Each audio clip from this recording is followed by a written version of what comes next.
Bonsoir à toutes et tous. C'est la seconde fois que je relance le tournage de ce débrief parce que j'avais plus les mots, franchement. Je savais plus quoi dire tellement ça m'énerve, tellement je suis agacé et j'ai envie de prendre un petit peu du recul parce que sinon je vais m'énerver si je commence à analyser la rencontre et j'étais parti là-dedans. Et en fait, il n'y a rien à analyser véritablement et je pense qu'on s'en fiche maintenant un petit peu tous.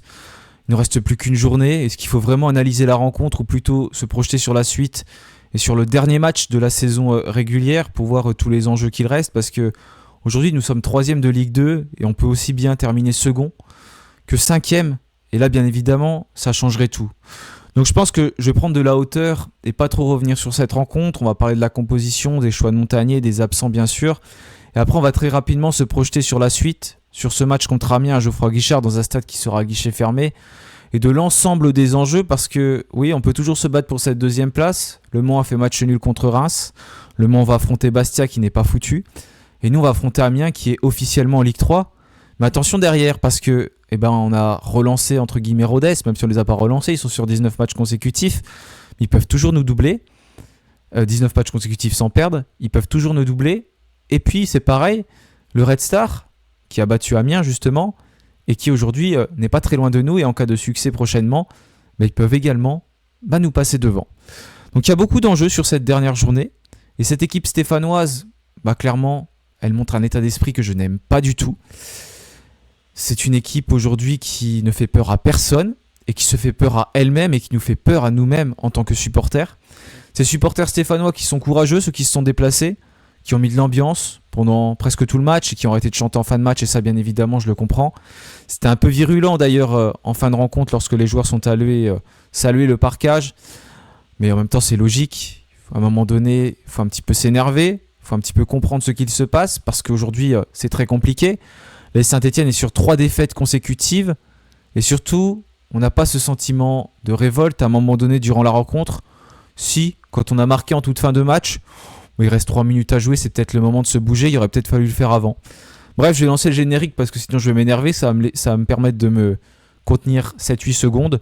Et puis on va revenir tranquillement sur cette rencontre et puis sur la fin de la saison régulière et peut-être penser au barrage. Mais franchement, je suis encore déçu et très triste de supporter cette équipe qui aujourd'hui ne fait clairement pas honneur à ce maillot vert. Allez, c'est parti pour le débrief.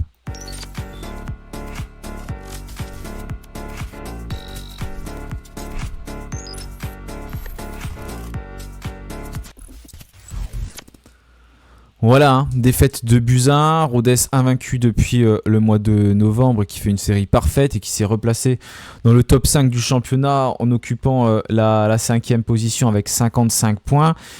Ils sont passés devant Reims qui compte 53 points, ils sont juste derrière le Red Star qui en compte 57 et derrière Saint-Etienne qui en compte 57 également, donc le même nombre de points que le Red Star. Voilà, attention, ça se joue à la différence de but. Tout peut aller très très vite et terminer 3e ou 4e, clairement, ce n'est pas du tout la même chose. Et ça, on le sait très bien parce que si tu es 3e, tu affrontes le vainqueur du 4e, 5e et potentiellement après l'équipe barragiste de Ligue 1. Et si tu termines 4e ou 5e, il faut battre le 4e et 5e, il faut battre l'autre équipe. Ensuite, il faut gagner contre le 3e et battre l'équipe de Ligue 1. Les joueurs stéphanois, encore une fois Cardona au micro qui a dit on est prêt à se battre, aller jusqu'au bout, même si on doit aller au play-off, on doit y aller. C'est l'Arsenal qui avait déjà dit ça, je crois en conférence de presse d'avant-match. Ouais, tu dis ça, mais sauf que quand je vois la prestation encore une fois ce soir sur le terrain, franchement, tu te présentes comme ça sur les matchs qui restent, ça va faire comme les dernières rencontres, tu vas t'incliner, tu vas pas aller bien loin de toute façon. Donc non, faut arrêter de dire ces mots-là, arrêter de se dire on va se bouger, etc. Au bout d'un moment, faut peut-être se bouger, le montrer sur le terrain. Les paroles, c'est bien joli, mais les actes, c'est bien mieux et c'est ce qu'on attend. Parce que là, franchement, c'est très très inquiétant, encore une fois, la prestation stéphanoise. Et aujourd'hui, il n'y a pas un joueur qui se démarque véritablement, encore une fois, sur cette rencontre. Il y avait beaucoup d'absents, oui. Mais ça, c'est un problème récurrent depuis des années à Saint-Etienne. Et cette fin de saison, elle me fait penser à celle d'il y a 2 ans. On était incapable de mettre un pied devant l'autre en fin de saison pour gagner un match. Bon, finalement, si le scénario est le même et qu'on monte, on va être content. Mais c'est pas possible de produire des prestations comme ça. Ouais, t'as des absences. Le Cardinal, David Ashvili, Tardieu, Jabert. Mouefek. Bref, trop de joueurs absents côté stéphanois. Et ça, c'est terrible. Et on a peut-être même perdu Kevin Pedro encore une fois ce soir. Mais la prestation que tu vois ce soir, c'est inimaginable. Même notre façon de rentrer sur le terrain, elle n'est pas possible. Aujourd'hui, voilà, on monte pas à l'état d'esprit d'une équipe conquérante. En tout cas, selon moi, je me trompe peut-être, mais c'est pas possible de voir des prestations comme ça. Larsonneur dans les buts, qui en prend encore 2 ce soir. Pedro, Bernauer, Nadé dans l'axe de la défense. Ah, il y a Chico Lamba également absent avec la fracture de fatigue. Benold et Denis Sapia sur les côtés. Kanté, Miladinovic, Boaké au milieu. Et puis Stassin de Fus dans un système qui s'articulait en 5-3-2. Voilà, c'est un peu la composition que je vous avais mis moi lors de mon avant-match. Parce qu'avec tous les absents, je m'attendais à un changement de système. Montagnier l'a fait, donc je ne vais pas lui crier dessus par rapport à ce changement parce qu'il a tenté quelque chose, c'est bien. Mais très honnêtement, Rodez, franchement, on les a jamais véritablement mis en difficulté. Leur gardien, il a fait 2-3 belles parades en première mi-temps, voilà. Mais en seconde mi-temps, ça a été très pauvre, mis à part sur le but qui arrive à la 89e minute de jeu avec le but d'Irving Cardona. Mais voilà, sinon, il n'y a pas de danger sur le but adverse. Les Stéphanois, je ne sais pas ce qu'ils font sur le terrain, je ne sais pas ce qu'on essaye de produire parce que c'est devenu illisible. Il n'y a plus rien dans le jeu. Il n'y a pas une équipe qui est capable d'accélérer, de prendre de l'avantage sur son adversaire. Ça marche quelquefois. Cardona, par une ou deux personnes, notamment quand il est rentré, a réussi à faire la différence. Mais c'est pas possible. Je sens pas une équipe qui a envie de... Comment dire, à un moment donné, qui rentre sur la pelouse en se disant « Allez, il faut se bouger, il faut y aller, il faut avoir un petit peu plus d'ambition ». Puis à côté de ça, tu as un joueur comme Boaké qui prend encore un carton et qui va être suspendu. Je sais pas si c'est pour le prochain match, je pense pas. Je pense que c'est pour le match potentiellement de play-off. Ou quoique, je sais pas comment ça marche en fin de saison, mais en tout cas, il prend tout le temps des cartons de match en match. Mais voilà, aujourd'hui, là, je peux pas me pencher sur l'analyse de cette rencontre parce que c'est terrible. Les coups de pied arrêtés, c'est quelque chose qui va pas. On n'y arrive pas. Bon, peut-être que le but qu'on marque, c'est sur un coup de pied arrêté. Je me souviens même plus sur le centre là que Cardona reprend. Mais sinon, les autres, ils sont très mal tirés. Les espaces qu'on laisse dans notre dos, c'est pas possible non plus. Le milieu de terrain qui ne marche pas. Et les pertes de balles. Encore une fois, Miladinovic, par exemple, sur le premier but qu'on a encaissé. C'est pas possible de montrer un visage pareil. Et on n'arrive pas à gommer les erreurs qui sont en fait les mêmes de match en match. Que voulez-vous retenir de cette rencontre du côté de Stéphanois, mis à part qu'on a encore une fois été totalement impuissant face à cette équipe de Rodez et qu'au final, cette défaite, elle est complètement méritée. Et derrière, en plus, Montagnier peut pas vraiment faire de coaching parce que quand on regarde les joueurs qui sont rentrés, on a Cardona qui remplace Miladinovic. C'est bien parce que voilà, il faut faire rentrer un joueur pour mettre de l'impact, mais t'as pas de milieu de terrain de toute façon sur le banc. T'enlèves Miladinovic qui a pas été bon, mais tu l'enlèves et du coup tu perds encore un milieu de terrain. Tu essayes de changer de système, tu te rends compte que tu sois en 3-4-3, en 4-2-3, je sais même plus comment on était parce que quand ça m'agace comme ça, franchement, je regarde la rencontre parce que je suis passionné, parce que j'arrive pas à m'en détacher, mais j'arrive même plus à la regarder en essayant d'avoir un peu une analyse et de voir ce qui se passe. Je la regarde un peu de manière désabusée en me disant on peut jouer je sais pas combien de temps comme ça et on sera incapable de faire la différence. Non mais c'est triste de regarder cette équipe et qu'elle nous mette dans cet état-là.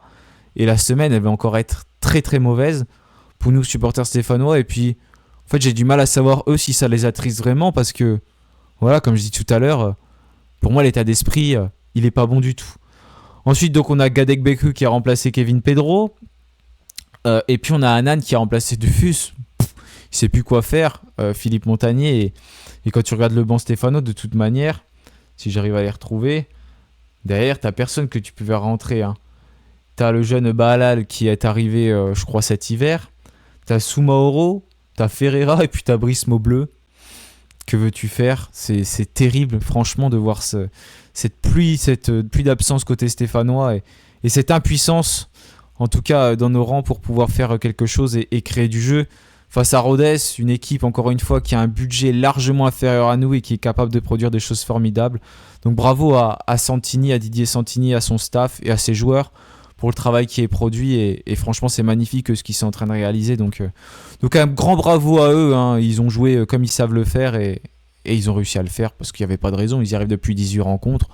Contre Saint-Etienne, ça ne pouvait être que pareil avec voilà, des joueurs.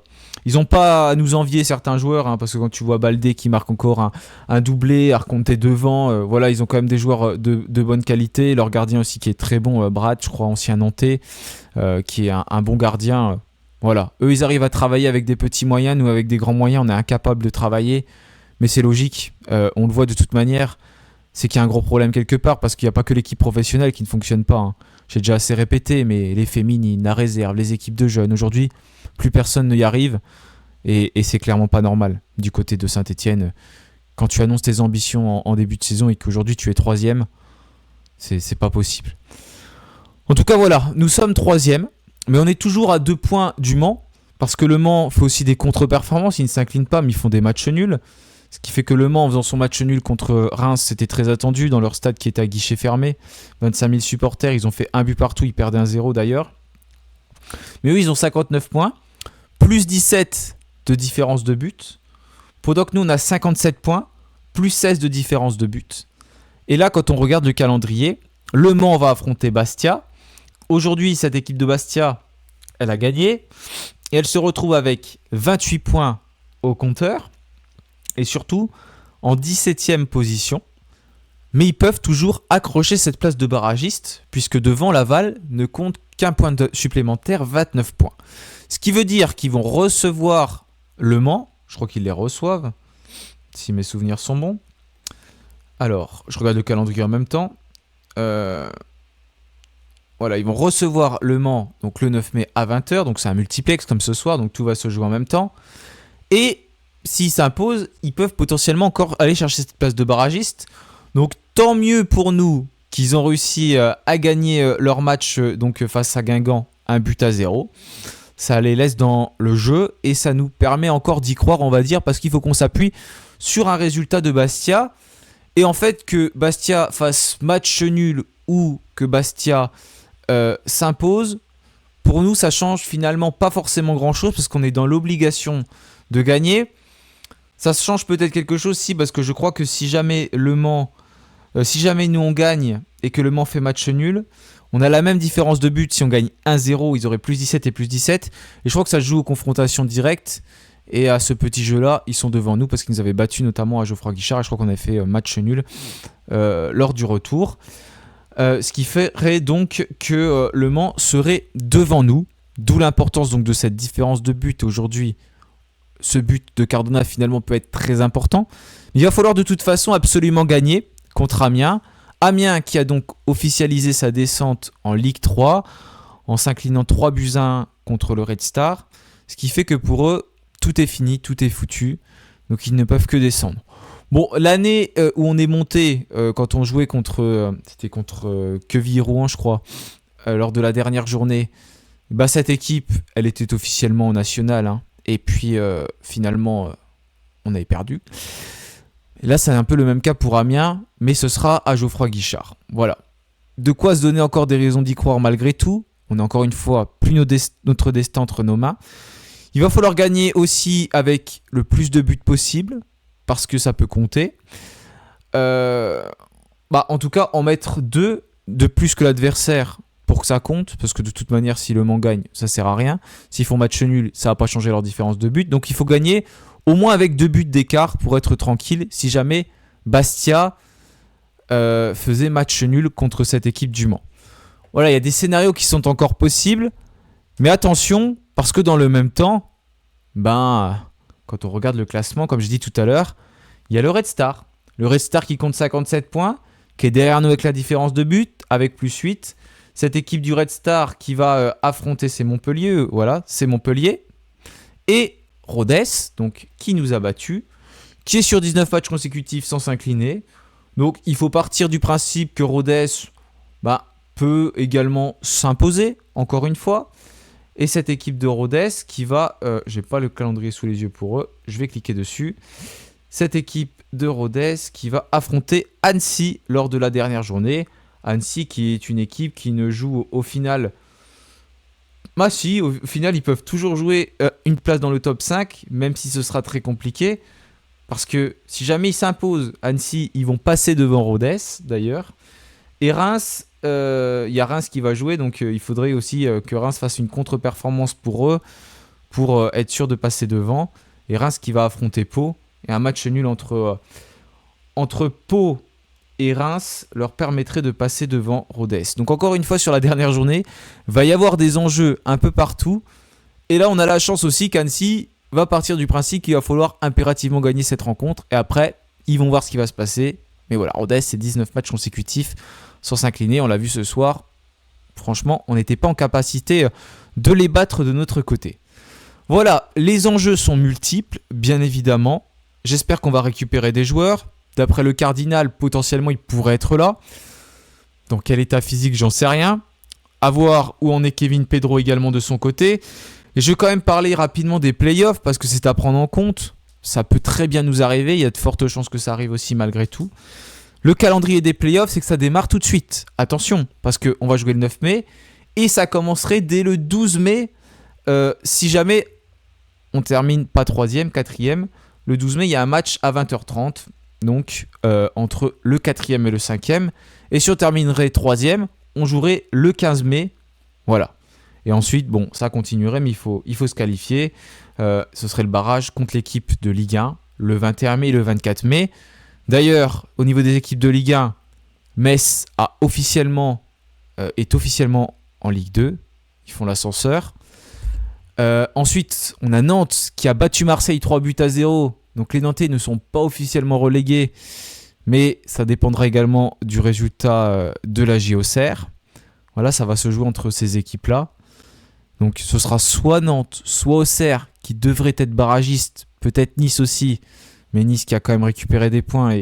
Et d'ailleurs Nice qui est en train d'affronter Lens au moment normalement où je tourne cette vidéo. Donc je peux peut-être trouver ce qui se passe entre Nice et Lens. Nice qui fait quoi contre Lens ? Lens qui est en train de gagner 1-0 contre Nice quand je tourne cette vidéo. Donc voilà, la course n'est pas terminée pour les Niçois parce qu'ils vont aussi affronter Auxerre. Bref, vous voyez, de tous les côtés, ça peut aller très vite.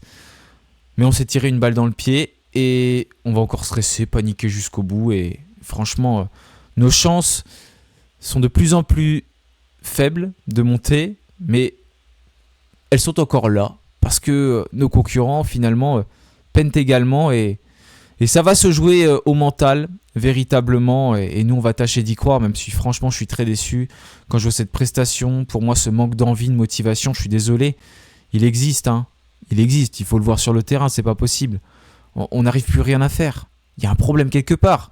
À un moment donné, il faut bien se dire les choses, il faut réagir, il faut se bouger, je sais pas ce qu'il faut, mais il faut un électrochoc là tout de suite, ça va pas depuis 3 matchs. C'est pas possible d'encaisser 2 buts contre Bastia, d'en reprendre 3 contre 3 et d'en prendre 2 contre Rodez, alors que la défense, tu l'avais stabilisée. On a 7 buts encaissés en 3 matchs pour un seul but marqué. Franchement, c'est inquiétant et la dynamique, elle s'est totalement inversée de notre côté, que ce soit maintenant à domicile aussi et même à l'extérieur. Bon, allez, espérons que ça se passe mieux contre Amiens. Encore une fois, on n'a plus qu'à espérer de toute façon et que ces joueurs se bougent parce que ça va gronder à Geoffroy Guichard et je veux voir un autre état d'esprit tout simplement. Voilà, aujourd'hui je suis déçu, je sais plus quoi dire, je sais plus quoi faire. J'attends de voir vos réactions également en commentaire. En tout cas, bravo à toutes et tous pour votre fidélité. Mais j'arrive même plus à voir un joueur sur le terrain qui incarne l'état d'esprit que j'aimerais voir du côté de Saint-Etienne. Des joueurs qui mouillent le maillot, des joueurs conquérants et des joueurs qui prennent conscience de la situation du club aujourd'hui. Et un club d'ailleurs qui prend conscience lui-même de sa situation avec une direction aujourd'hui qui doit parler et qui ne parle pas, qu'on n'entend pas. Et voilà, je vais m'arrêter là parce que je vais finir par m'énerver et dire des bêtises que j'ai pas le droit de dire. Mais voilà, au bout d'un moment, c'est plus possible de voir cette équipe comme ça et qui nous fait honte ces dernières semaines. Merci à vous tous pour votre fidélité. Je vous souhaite malgré tout une très belle fin de semaine. Et puis, nous, on est toujours présents, fidèles au poste. Donc, allez les Verts. Salut à tous.